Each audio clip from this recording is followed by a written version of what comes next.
Yo, yo, yo, welcome inside to another episode of the Rock Boys Football.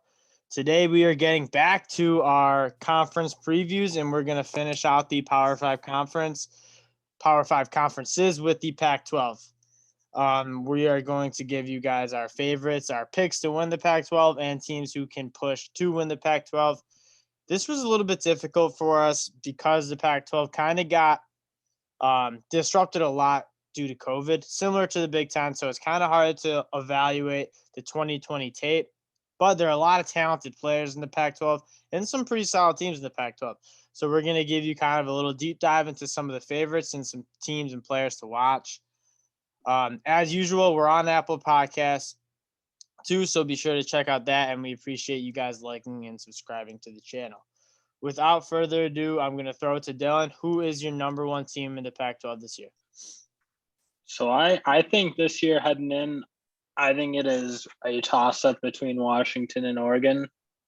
I honestly don't love either team and don't love the Pac-12 as a whole, but those teams have been steadily the most consistent in terms of recruiting, in terms of on-field play, and I don't see that changing this year. And the bigger thing is I don't see any of the teams outside of them pushing. Now, if I were to pick today, I'd probably pick Oregon slightly, but that's mostly because I think Washington's losing too much on defense, and that injury to Zion Tupolo Fatui really hurts because they were already going to have to replace some guys on defense, including Levi Onwuzurike. So I don't see that they'll have the firepower on offense to deal with the losses they're going to suffer at defense. So that's kind of my thoughts, high level. Yeah, I think for me, Washington always seems like they have a very talented team. They have always, it seems like at least one or two guys who are going day one, day two in the draft. I think they've struggled to kind of play winning football and kind of complete a full season without dropping some games. And maybe this year is one of their more talented teams. I don't know if this is the year they can do it. Let's start with Oregon because I think they're the betting favorites at Vegas, and I think I have them as the favorites. We can start at that quarterback position. They're gonna have Anthony Brown come in. Tyler Show transferred to Texas Tech. Now Anthony Brown, I'm not sold on. It seems like the narrative is that Oregon has figured out their quarterback situation. I watched a lot of Anthony Brown at BC at Boston College before he transferred, and like I wasn't that impressed. He's not the most accurate guy. He doesn't have the strongest arm. He's a decent runner. I think that's what they mostly used him in last year, but I don't think he's like an elite runner like an Emory Jones. I don't see him being that good of a runner to cover up for his lack of ability to throw the ball. And so I'm not that optimistic that he's going to come in and be that dominant of a quarterback for them. I don't know if you watched much film on him or have saw him from BC, but they just leaned on AJ Dillon when he was at BC, and they didn't really ask Anthony Brown to do that much. Yeah, I mean that is essentially how I think about him. I really didn't care for his game at BC. I thought he was nowhere near as accurate as you'd want in terms of a college football quarterback. And that's kind of a shame because really they're a super talented team on offense. And they're returning Johnny Johnson and Jalen Redd from last year, along with bringing in Michael Pittman, Mike Pittman, sorry, who's a very talented player in his own right. So along with that and the offensive line coming back, like you look at that team, that's a super talented offensive team. But at the end of the day, if you don't have a quarterback who can be steady for you back there, and he doesn't have to be great, but I really didn't see at BC. I don't think he had to be great at BC either. And in his lack of ability to be consistent throwing the ball really kind of hurt that team. So I don't know. I think besides the quarterback, they look really good, but it's a quarterback game in this era, so I don't have a ton of faith in that offense. Yeah, I kind of agree. I think they don't need Anthony Brown to be some sort of Heisman quarterback. They don't even need to be like a Justin Herbert. I mean, they were kind of blessed to have Justin Herbert really produce strongly for them for 3 to 4 years. They don't need him to be an All-American quarterback, but they do need him to be accurate and get the balls out to guys like you mentioned, Johnny Johnson, Jalen Redd, Micah Pittman. That being said, I don't know how great he is going to be at doing that.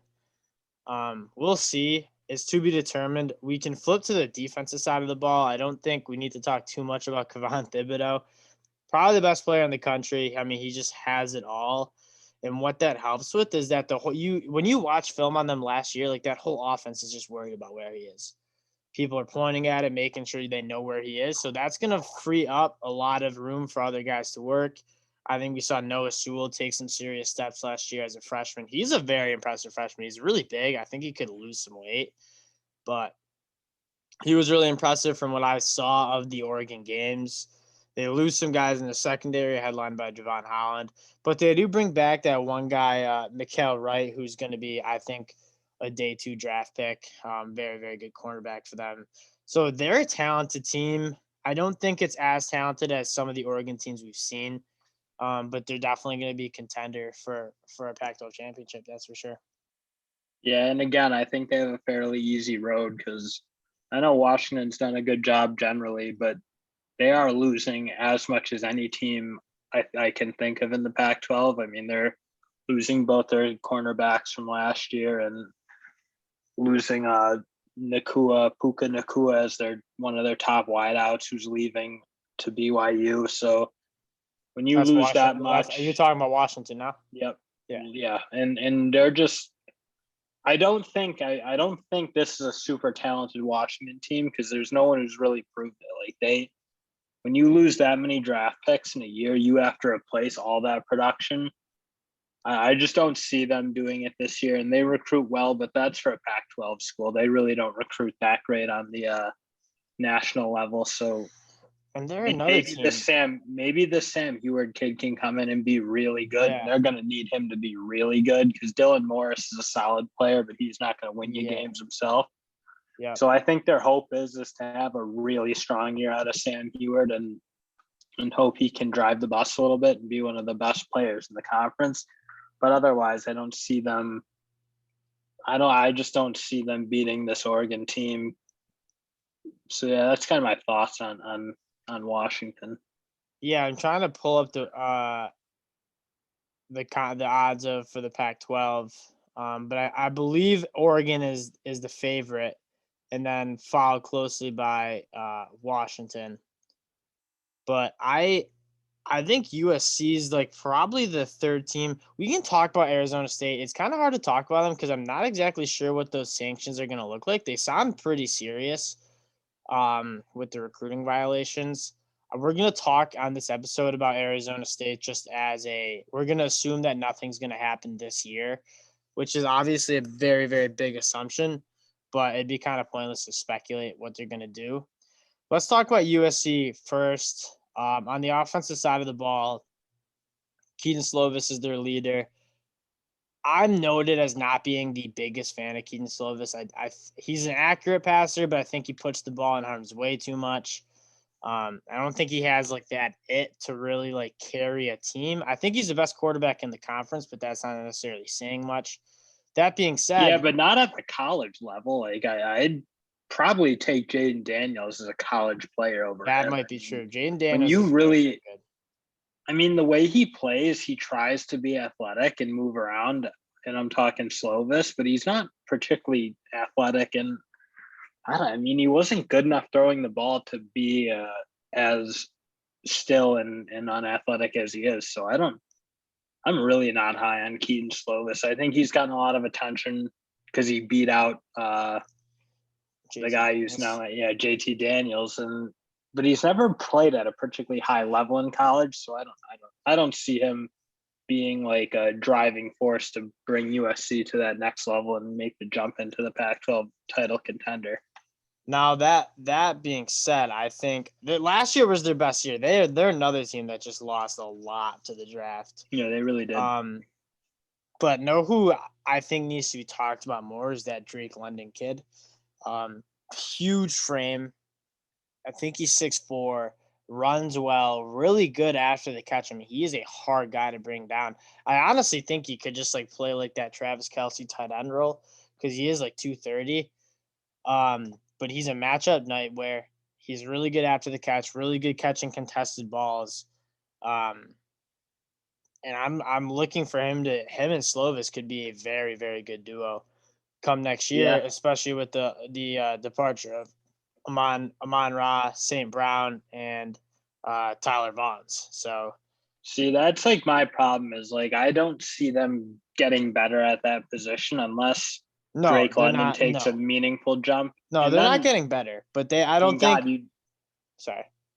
yeah, but I mean, I don't see Brew McCoy coming in. I mean, that kind of has been chaos in his career, and Yeah. a lot of it I think he's doing to himself by transferring and decommitting, and he just never has gotten a foothold in college football yet. So I don't see him coming in, and I don't see them taking a step there. And No, I they're mean, not. they're I'm going to not need saying to they're be taking a better. step, but I'm saying that I don't think it's going to be as big of a problem as many think.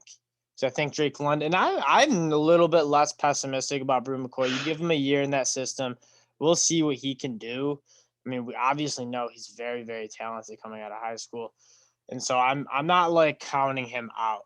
And one more thing is besides losing Vera Tucker, like they keep the rest of their offensive line, which wasn't great, but that Jalen McKenzie kid's a very, very big dude, very, very strong dude, can move bodies.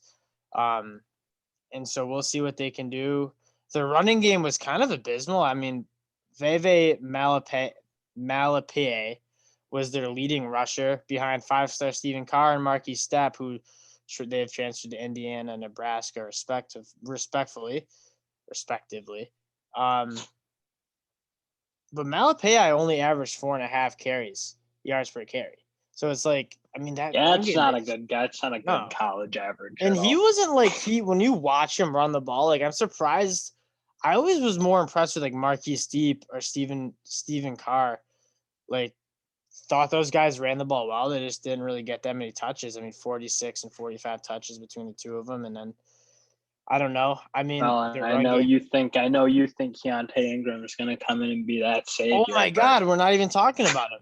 He is gonna he's not that guy. but Like I Keontae don't know Ingram, what you see in his game. he's He's he's way better than what they have. He is way better than all three of those guys. Marquis Stepp and obviously Stephen Carr transfer. he's definitely not way better. Oh, He I might think he be is. better, but like he's not a Heisman guy. He's not even close. So How I many don't yards know. do you think he goes for this year? I'm gonna assume he plays 12. I think he'll probably do 80 a game. So it is whatever that is, 12 times 80, so It's pretty close. 960 yards That's maybe. pretty close to 1,000 yards, big dog. I assume he's gonna be the bell cow, so he'll get his touches, but Yeah, he's a beast. I'm actually pissed. I was like kind of blanking on him. I love him. I think he's gonna be the man. yeah, I don't. I'm not nearly as high on him. I don't Yeah, think well, he could. I'm excited to watch those Yeah, games. it'll be interesting. I mean, then when you turn over to the other side of the ball for them, again, I think they have a few guys coming back, and Drake Jackson, especially, and Tuli Tuapapolo, the big defensive tackle. But I don't love this. I think they're losing by far their best player in number 15. I'm not even gonna try to pronounce his name from last year, but he was by far the Hufanga, best player. Solano Hufanga. I liked him Yeah, in the he draft. I was surprised he went as late as he did. so I really don't think they're gonna come close to replacing him or and they're gonna lose some other guys too. They lose a lot I of mean, depth on that defensive line, actually. granted, they had a fair amount of they had some opt out things with J2 Fele. Caleb Tremblay And transferred to Tennessee, so they lose some guys, but Drake Jackson, I think, could have a way bigger impact on that football team than he did last year. If he can just, we talked about him looking at the 2022 NFL draft, but he just needs to clean it up. Like, just he's really raw. You see, he's very strong, very athletic. We just need to see him like use his hands better and like actually develop pass rush moves. It seems like he's just like rushing the passer with like no plan. If we see him develop and like be more technical, that dude can have 10 plus sacks this year. That's what he yeah, needs to work on. and they're gonna need him because I don't see a ton of other talent on this group. So I don't know. I don't love USC this year. I think they got beat up for a team that wasn't that great last year. Got beat up pretty heavily in the draft and Yeah, are losing a lot. So I don't see they them. underperformed last year. Like I thought that team could have made the playoffs. I mean, obviously the Pac-12 season got cut short, they would have had a very good argument to be in the playoffs if they don't drop that game to Oregon in the Pac-12 championship game. But Yeah. I they mean, were very talented they last wouldn't have beaten anybody, but year. No. they would have won every game. So And yeah, I I'm agree. I guessing think you're that's right. them. I don't see them being better than they were last year. Unless Keaton Slovis really takes a big step, which I also don't really see happening when Yeah. you lose your top two receivers. So And I mean, staying in the city of Los Angeles, yeah, I know you're a big I UCLA guy. honestly think UCLA is. If I were to pick them today, even at even odds, I might take UCLA because I personally love the direction that team's going in, and for as much or as little success as Brian Kelly had in the pros, he's an unreal college coach. I mean, he built that Oregon team into the power it is today from a program that nobody cared about and Yep. was doing nothing. Yep. And he's got that team moving the right direction. I think you give him another year with Dorian Jackson, who's a very good athlete. And I think he's a better thrower than people give him credit for last year. I think he definitely wasn't perfect by any means, but you give him another. He has a good enough arm. He does the right things as a quarterback. So I think you pair him up with. They're returning the whole team on both sides of the ball, really. Yeah, they do. And, I did note that in my notes. They return almost every. I think they return 8+ guys on both sides of the ball, which is a lot. I'm pretty sure it's like upwards of 10. But to a team. Sorry to interrupt. To a team that really was not that bad last year. They went 3-4. Yeah. But like, I mean, I'll list you the results. They lost their opener to Colorado, which was a tough loss, but it was only by 6. Then they smoked California, lose to Oregon by a field goal, beat Arizona, who stinks. They beat a good Arizona State team, lost to USC by 5. They probably should have won that game. We both watched it. Definitely. And then they lose in OT to Stanford by 1 point. Like, they lost by 1 possession in every single game. I mean, that those games could have easily gone their way. What you said about Dorian Thompson-Robinson, like, talk about somebody who is like really high ceiling. Like, he's that guy. He's 6'4", moves really well, and you're right, doesn't get enough credit for his arm. I think he threw for 1,100 yards last year, 12 touchdowns, and only 4 picks. Surround him with a good committee. I mean, Britton Brown is really good, and then bringing Zach Charbonnet. Those are 2 very strong running backs. I also think they have a wide out combo in Greg DeLoach and Kyle Phillips, who both excel at the roles they have. I think Greg DeLoach was averaging close to 20 yards a catch, and Phillips was more the possession guy at about 9-ish. Well, Greg Dulcich is that tight end. Greg Dulcich is that tight end that we were talking about. No, that's number 29, right? He's the wide out. No. Greg Dulcich is the tight end. He's special. I really like him. He's a smaller guy, but he's gonna be very, very good for them. He averaged 20 yards per catch last year with 5 touchdowns. I think he's a little undersized. Let me get his measurables. But he stood out a little bit from what I saw. Yeah, I mean, oh shit, I was getting the name wrong. Delon Hurt was the wideout, number 29, and he was one. I think him and Kyle Phillips can pair up, be a very solid tandem in the wideout spot. And obviously, the way Chip Kelly wants to play, he wants athletic guys who can move and do some things with the ball in their hands. And I like the chances they have to make a new take another step this year.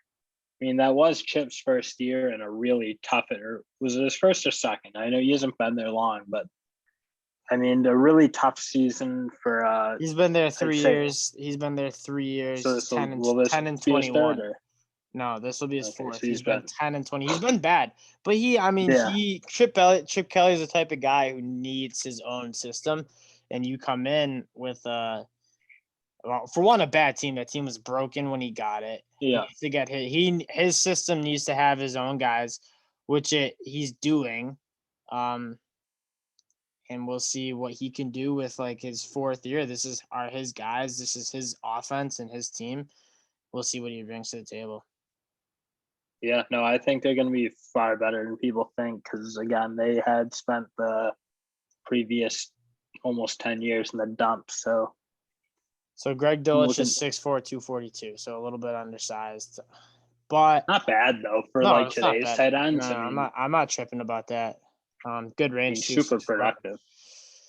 Yeah, I agree. 500 yards for tight end in 7 games is very impressive. There's one other thing. Okay, so you don't have to answer this now. We'll probably feature this as a game, but LSU is going to UCLA week 2. We'll have a game of film on UCLA. They play Hawaii at week 1 or week 0, August 28th. The spread's 4.5. Who would you be going with? Gut feeling right now. LSU, and I don't even think it'd be close. LSU. You think LSU's good? LSU is going to be pretty solid this year. I mean, I'm not definitely. an LSU guy. It'll always change. It's so different in terms of like when you go Pac-12 to SEC. It's like Yeah, it's even though different. LSU's Right. a bad SEC team this year, like they would have probably been competitive with anyone in the Pac-12. It's just the level is so much different. Those programs out west, when Stanford or not Stanford, but when USC and Oregon aren't really good, there's no good teams. Maybe you could throw Washington in there, but they've never really shown that they're competitive exactly on the national level yet. I mean, when they played Bam in that playoff game, they looked way out of place. But again, I'll go back to it. There's 2 programs that can be really good, and if they're not really good, that conference is not particularly good. So I don't know. I mean, you give me a close spread, I'd take LSU any day. Okay, let's talk about the last of our 4 contenders in Arizona State. I'll start. Jaden Daniels is we just talked about Dorian Thompson-Robinson as a high ceiling. Jaden Daniels also has a high ceiling that we have seen. We haven't really seen that ceiling in UCLA, but at Arizona State, we saw what Jaden Daniels can do, and it's very impressive. I wish we got to see more. They only played 4 games. They lost a heartbreaker to USC and then a tough one to UCLA. But like they return a lot of their production on offense and so Jaden Daniels is a good ball player. We should keep an eye out for Rashad White, who was one of the most impressive. So I didn't even watch a game of film on Arizona State yet. I look at their stats. Rashad White has 42 carries for 420 yards. He averaged 10 yards a carry. I know it's a small sample size. It's 42 but carries. that's enough carries to. Wow, that's close. an incredible average. He's going to be a first-team All Pac-12 guy, and him and Jaden Daniels probably getting a lot of that read option going. That's going to be hard to stop, and they return their top 4 pass catchers. They obviously lose Frank Darby, who I think opted out or got hurt mid-year, but the rest of their guys, Rashad White was up there too. They're getting back all their production. That team, barring any serious sanctions or whatever the NCAA decides to do with them, is going to be a good team. I also actually like, and I don't say much about Arizona State defenses, but I think that defensive line's a very solid group. Watching them play USC, I thought they looked really good, really disruptive. Having said that, I think the back end of that defense, including the linebackers, is awfully weak. God. The secondary was so bad in the USC game. Like every ball in the air was like not broken up or caught by Arizona State. Like granted, USC has 3 really good wideouts, but like they didn't make plays on any of the balls. No, that's what I thought. And I thought the linebackers might even been worse. So well, I don't know. I think defensively you need more than one good unit, and your secondary and linebacking play can't be as bad as it was.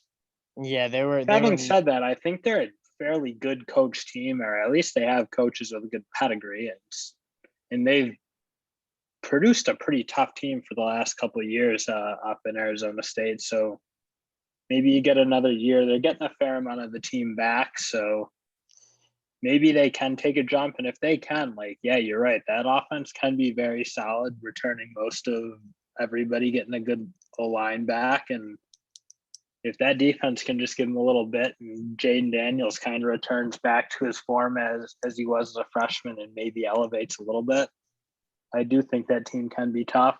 Having said that, I don't see them exactly pushing the top tier dogs, but we'll see. I mean, it's tough to like count Jaden Daniels out. When you have a guy that talented, you can make it far. You want to hear a crazy stat that I wrote down for the show? Yeah. Arizona State was 9th in the Pac-12 in rushing defense, ninth in the Pac-12 in passing defense, yards per game both, eighth in the Pac-12 yards per game total on defense, so very bad. Number one scoring defense, though. They only gave up 23.2 points. You want to know why? That almost makes It makes no sense, right? They too had a many picks. plus two turnover margin. They got people that was number one in the country. Plus I two mean, turnover that's margin. huge, though. That's If you can massive. turn the ball over, like, you can give up a lot of yards and be a very good defense. Just come so up I don't big know, in the red zone. There you go. So maybe I'm underrating them. Maybe they can be a little tougher than I think. And I really like that Antonio Pierce. I think he's going to be he'll probably be a college coach at some point in his career. But, I mean, if he's hungry to coach, which I think he is because he stepped pretty much right in off the retirement field, I do think, like, you have a good, young, motivated D coordinator. Like, that's a good combo to have. Yeah, no, I agree. Outside of that, those are our top four. Is there any other team you want to mention? Any other players to keep an eye on?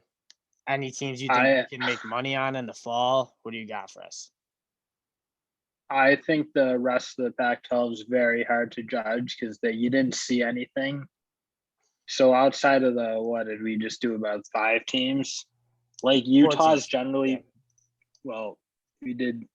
Well, if we count Arizona. Oh, UCLA too. Fair enough. We did 5. You're right.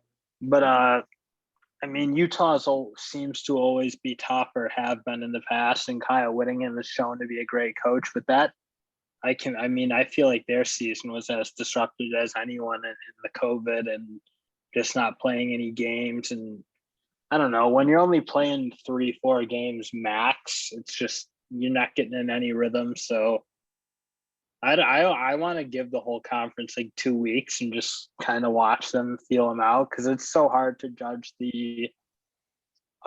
besides the 5 I think have some redeeming quality or something that jumped out a little bit. The rest of that conference, like, God only knows what's happening. I mean, Oregon State had a decent year last year, but they're losing. It seems like the guys who are kind of driving that bus, and so I don't know. I'd be really kind of just shooting at air if I were to really. I'll tell you what my landscape of the Pac-12, and I think what you're trying to say, I'll be saying a little bit more clearly, is like the Pac-12 is like the Wild West. It's like the late night, like you don't know what's going to happen any game. You see, like, USC will lose to like Arizona, Oregon will drop a crazy game. Like they do lose those games for sure. It's so, and we'll talk about this as it gets closer to like betting season and picking games. We don't really bet a lot of Pac-12 because it's just hard to be very accurate with. There's a lot of question marks. A lot of points get scored in all the games. A pick six or something big can kind of flip a game. And so we don't really love to bet on it that much unless we really like a team. I think we rode Oregon a couple of years with Herbert. But what it comes down to is I think Oregon has that culture of winning, and that's why I have them winning it all. I think Cristobal is a great coach up there in Eugene. Anthony Brown, I think, is just going to be good enough. I don't think he's going to be great. I think the biggest threat, and I disagree with you, I think you said Washington. I think USC has the biggest threat because of that quarterback play.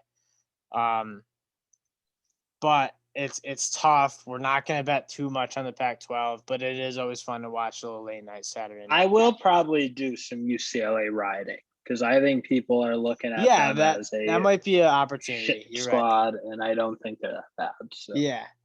To finish up, some guys to keep an eye on that we didn't really talk about. I wanted to talk about a little bit about Max Borghi, who is that Wazoo scat back. Not Schizo. He's a running back. I don't have to call him scat back. He's a running back who catches the ball in the backfield. He's exciting. We didn't get to see much of him. That cat from Colorado we saw in the bowl game against Texas, Jarek Broussard. He's a little bit shorter. I don't think I said his name totally right. 5'9", 185, so short and smaller, but very, very fast, very, very quick. On the defensive side of the ball, you got to keep an eye on Devin Lloyd from Utah, that linebacker. I mean, he'll if they play all their 12 games, he'll have 100 plus tackles. Dude's all over the field. And yeah, that's really all I got. The Pac-12 is tough. It's not there's not like a dominant team. I don't think any of these teams are in my top 10 power ranking wise. And so I don't see a team really running away with it. But that being said, um, we're gonna see what happens, and we're gonna kind of get a feel for who are the teams to beat real quick, especially with that UCLA LSU game coming up in week 2. This Um, will be an interesting one. yeah, there'll be some interesting ones for sure. I'm excited to watch some late night Pac-12 football. That'll do it for our Power Five conference previews. We're going to be back early next week with some more bonus episodes. I think we'll get into a little bit more draft stuff and maybe take a look at some early odds for our games in the early fall. Once again, thank you guys for the support, tuning in, the listens, and we'll talk to you guys next episode. Peace.